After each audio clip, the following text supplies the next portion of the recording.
Manager সাহেব আসসালামু আলাইকুম, আসেন একটু বাইরে আসেন। কি দিয়ে করেন এটা? বলেন, কথা বলেন, একটু দয়া করে কথা বলেন। কি দিয়ে করেন? এটা ময়দা আছে, আর কি সোডা আছে? ময়দা সোডা, হাইড্রোস। হালকা হাইড্রোস। হাইড্রোসটা দেখি বের করেন। নিয়ে আসেন, পুরাটাই নিয়ে আসেন।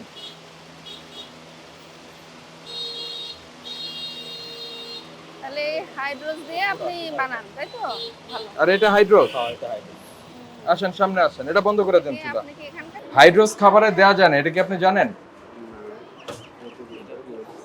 কতদিন যাবত মিষ্টি বানান?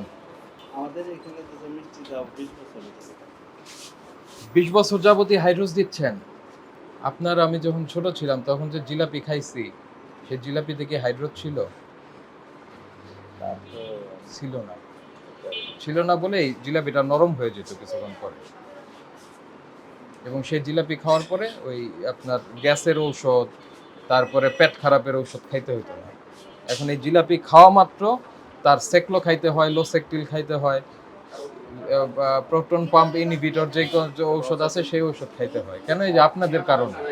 আপনার এই ময়দার এই আঠা ছাড়ানোর জন্য এখন যে গরম পড়ছে, আপনি 3 ঘন্টা রেখে দেন শুধু ময়দাটা করে, এমনি ছেড়ে দিবে। এটা কেন বাংলাদেশে আসছে জানেন? এটা তো ইম্পোর্ট হয়ে আসছে। এটার নাম, রাসায়নিক নাম হচ্ছে সোডিয়াম হাইড্রোসালফাইড। এইটা সুতার ফ্যাক্টরিতে ব্যবহার হয়। সুতার ফ্যাক্টরিতে ব্যবহারের জন্য বাংলাদেশ ইম্পোর্ট করে নিয়ে আসা হয়।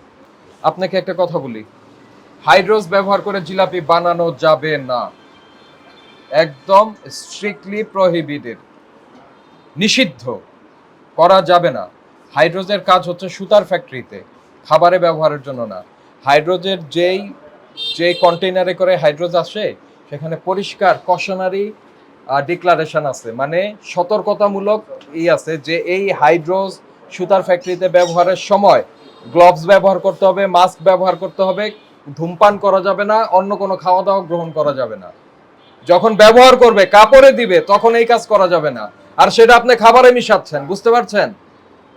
আপনি ঘি বানাচ্ছেন, ঘি তো বিএসটিআই এর বাধ্যতামূলক পণ্য। বিএসটিআই থেকে অনুমোদন নিয়েছেন? হ্যাঁ, কেন নেননি? কেন? ছোটখাটো দোকানদার স্যার, এই জন্য। না না না, প্লিজ, আপনি তো নিজে খাওয়ার জন্য বানাচ্ছেন না, ব্যবসার উদ্দেশ্যে বানাচ্ছেন। ব্যবসার উদ্দেশ্যে বানাচ্ছেন তো, বিজনেস তো, অনেক তো বিক্রি করবেন মানুষের কাছে, তো বিক্রি যেহেতু করবেন, সেহেতু এটা বিএসটিআই থেকে স্ট্যান্ডার্ডাইজ করিয়ে নিতে হবে। আসেন আপনার ফ্যাক্টরিটা দেখি, আসেন। এখানে কি হয় এই জায়গাটায়? এখানে স্যার এই যে মাওয়া বানায়। ওই যে তেলাপোকা দেখেন এখনই রয়েছে, আপনি যে মাওয়াটা রেখেছেন ওটার উপরেই তেলাপোকা ঘুরে বেড়াচ্ছে। কি করেছেন আপনি এগুলা? না, এই সাইডে মাওয়া বানায়। মাওয়া ওটা বানা, মাওয়ার ট্রে কিন্তু না? ভাই আপনার ওটা এখানে মাওয়ার ট্রে না? তেলাপোকা তো পরিষ্কার পরিচ্ছন্ন রাখতে হবে, নাহলে তো হবে না। নাম কি? মোহাম্মদ সজীব। এরকম হাত ঢুকায় দেওয়া যায় মিষ্টির মধ্যে? গ্লাস করে নিন, গ্লাস করে নিন। কোথায় সাবান? উনি কোন কিভাবে হাত ধুয়ে ওই মিষ্টির মধ্যে হাত ঢুকাইলো কিভাবে ঢুকালো সে? সাবানই তো নাই। আপনার ওই যে কর্মচারী, সে যেভাবে গিয়ে হাত ঢুকাই দিল মিষ্টির মধ্যে, এটা কি ধরনের কথা হইলো? মিষ্টির মধ্যে ভাবে হাত ঢুকায়? সেই মিষ্টি খাওয়ান মানুষকে? তার মানে আপনাদের এই ম্যানেজমেন্ট ঠিক নাই তো। এবং সে যেখানে হাত ধুলো সেখানে কোনো সাবানের ব্যবস্থা নাই। তাহলে কিভাবে হাত ধুয়ে না ধুয়ে সে কি দিয়ে হাত ধুয়ে সে ওইভাবে হাত ঢুকাই দিল?